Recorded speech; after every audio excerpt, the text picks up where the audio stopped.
December of last year, my brother-in-law started saying, "Miracles are coming. Before the end of the year, you will see." Every time I was at his house, he'd insert that mantra somewhere in the conversation, at least once. I was out of work and in no position to be turning down a miracle. Who's not in favour of a good miracle?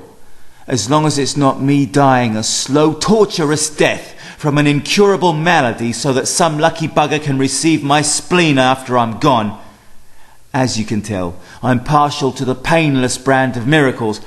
But I'm not greedy with my organs, though. Harvest everything down to the bone marrow, except the eyes, in my case. My girlfriend's stipulation on my advance directive.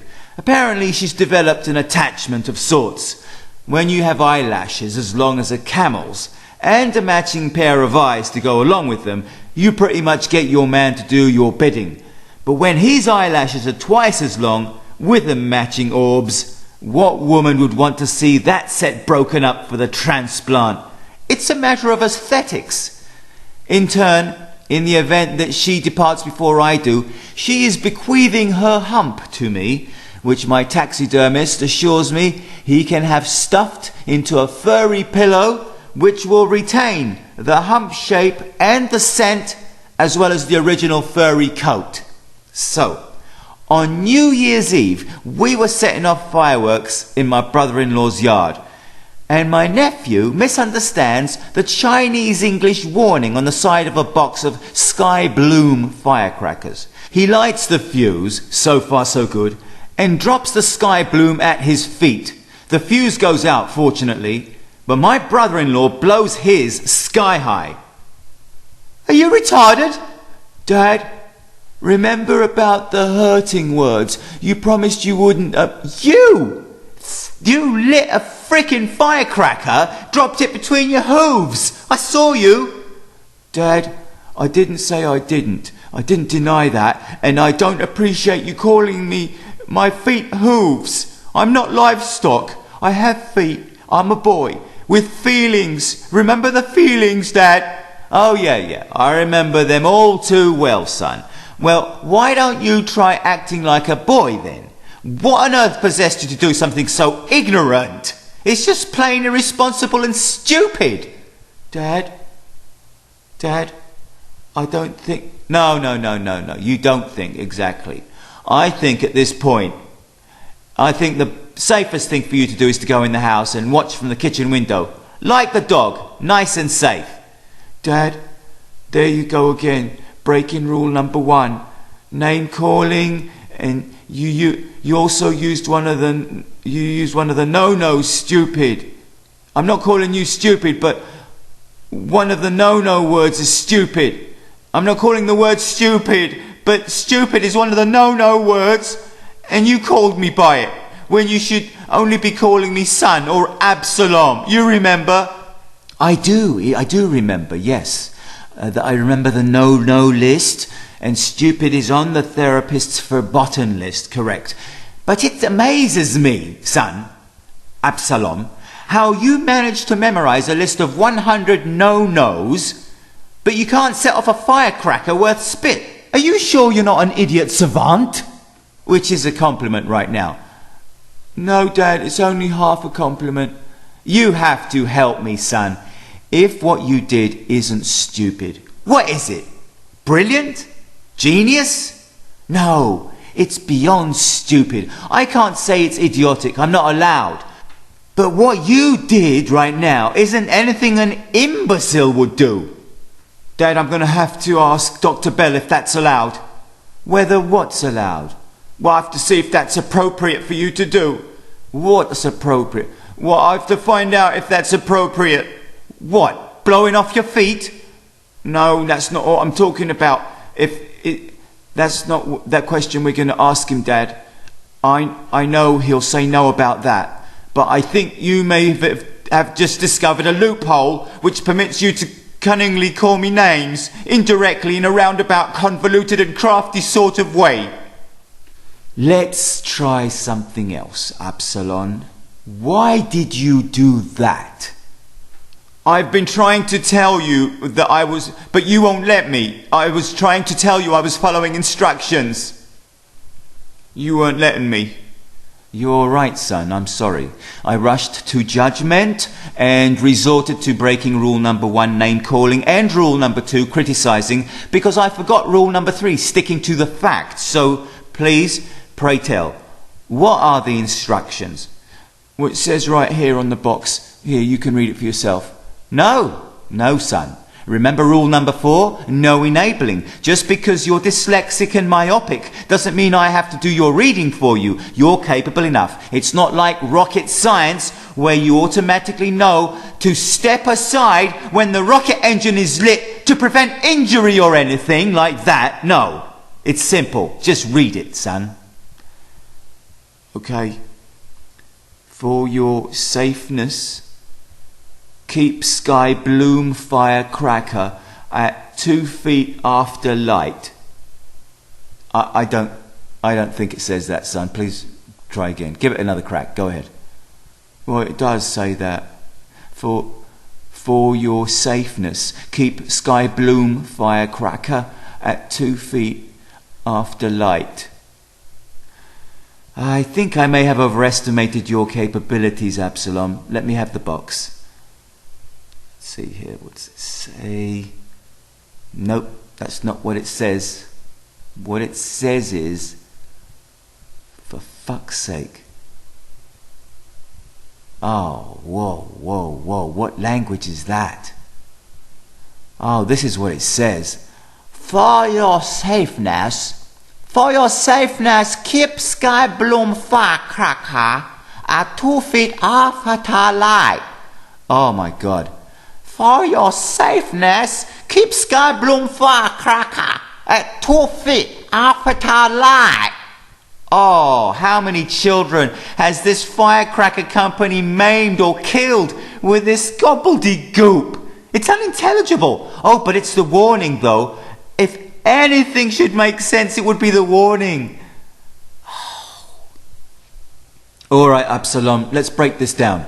At 2 feet after light means maintain a safe distance of 2 feet from the firecracker after you light it, you moron. Not light it and nestle it snugly between your toes. I didn't mean to call you moron, okay? What I meant to say was read more on. Go on, reading more. More on. Read. That's all it says, Dad. All right, fair enough. I know what we're doing. Next year, we're buying the expensive American brand. At least we'll understand the instructions then, won't we? Since common sense appears to be in short supply around here. And by then we'll get a nice, new, protective asbestos suit, helmet and gloves for you. How about that? I'd be nice, Dad. Whilst listening to this back and forth, I couldn't imagine why they were in therapy. Throughout this touching father and son bonding, all I was thinking about was, it's a miracle you didn't blow off a hoof? Miracle? Really? That's the miracle? This shouldn't be the miracle. My nephew better not have blown it for me, really. Don't get me wrong, I'd much rather see him with 2 feet than with 1 plus a stump. But how does a 25-year-old boy mistake the instructions to mean drop the lit firework at your feet? It's a wonder he's still alive, survived as long as he has. I'm surprised he hasn't electrocuted himself working the fry station at McDonald's or burned down the place.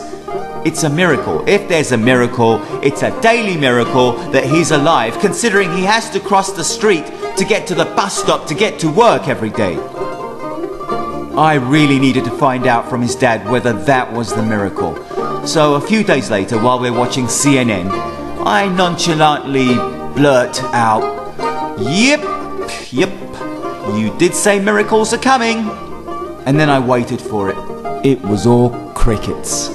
Nothing. He said nothing. So I added, remember what I said when you told me that, that miracles were coming? Do you remember what I said? I responded, no, what I said was, I believe you. That's what I said when you said miracles are coming. I said, I believe you.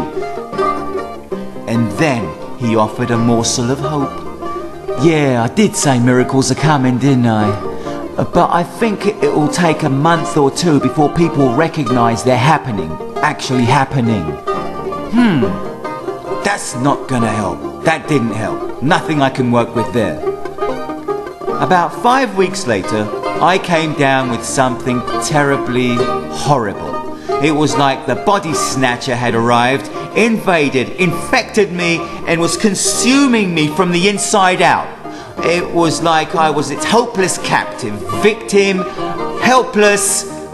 I don't know where the term sick as a dog came from, but there must be some place where dogs look much sicker than the ones in my neighborhood. The dogs around here look positively healthy. None of them look anywhere near as sickly as I felt. The greatest consolation for me during this time was, get this, the greatest consolation for me was the comforting thought that I could afford a gun. I could afford to buy one. That I could just go into town, buy one. And also that I could, with the aid of a harness, probably scale that freestanding industrial chimney stack in town for my swan dive.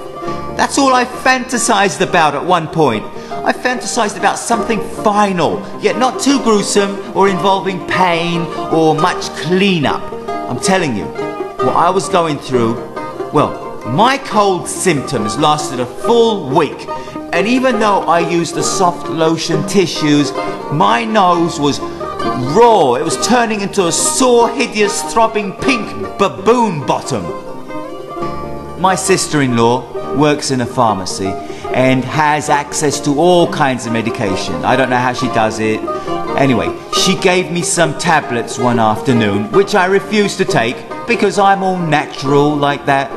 One night, when I was feeling particularly angry ill, I wondered how many of those tablets it would actually take for me to perish. I thought I'd give it a try. Not the euthanasia, mind you, the tablet. I thought, I have nothing to lose. Look at me. Take the pill. I took it and woke up the next morning fixed. It was supernatural if it was a day later. I lay in bed, astonished, amazed at the miracle of modern medicine.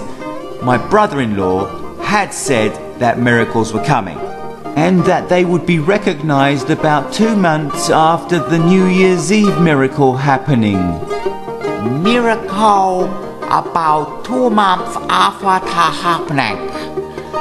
Miracle about 2 months after happening. He was right. He was dead on right about miracle about 2 months after happening.